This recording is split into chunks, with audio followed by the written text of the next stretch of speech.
کسی سے ایسا تعویذ جو قرآن و سنت کے مطابق لکھا ہوا ہے وہ گلے میں پہننا جائز ہے، وہ گلے میں پہننا جائز ہے، وہ حرام نہیں ہے، اور اس کو منع کرنا یہ گمراہی ہے۔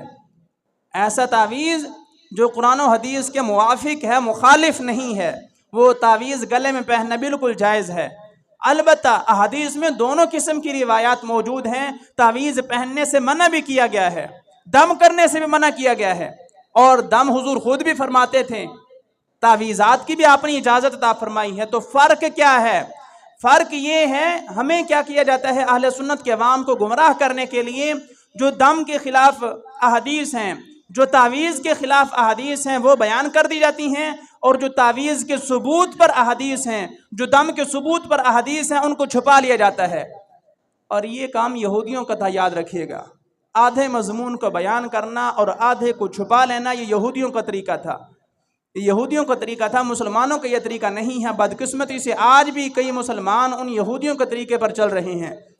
تو دونوں احادیث کو جب آپ اپنے سامنے رکھیں گے تو نتیجہ کیا ہے کہ نبی کریم صلی اللہ تعالی وبارک وسلم نے ان تعویذات کے پہننے کو حرام قرار دیا، منع فرمایا، جس میں زمانہ جاہلیت کے شرکیہ الفاظ تھے، بتوں سے مدد لی جاتی تھی اور غیر اللہ سے مدد لی جاتی تھی۔ ایسا تعویذ پہننے سے بھی، یعنی اس تعویذ پر بت کا نام لکھ دیا جائے اور اس کو گلے میں پہن لیا جائے، وہ آج بھی حرام ہے، کیونکہ حضور نے حرام فرمایا ہے، منع ہے۔ اور ایسا دم کہ جس میں بتوں سے مدد حاصل کی جائے، ایسا دم بھی ناجائز ہے اور حرام ہے۔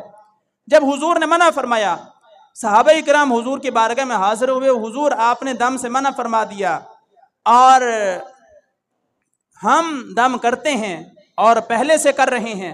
حضور نے کیا ارشاد فرمایا کہ تم کوئی بھی دم کرنے سے پہلے وہ مجھے پیش کیا کرو، اگر وہ صحیح ہوگا تو میں اجازت دے دوں گا، غلط ہوگا تو منع کر دوں گا۔ صحابہ کرام خود حضور کی بارگاہ میں اپنے دم سنایا کرتے تھے، اور جو دم ٹھیک ہوتا حضور اس کی خود اجازت عطا فرماتے کہ یہ دم تم کر سکتے ہو۔ اور اسی طرح جو تعویذ قرآن و سنت کے احکام کے مطابق ہے، موافق ہے، اس تعویذ کا پہننا بھی جائز ہے، اور ایسا تعویذ جو قرآن و سنت کے احکام کے خلاف ہے وہ آج بھی پہننا ناجائز ہے اور حرام ہے۔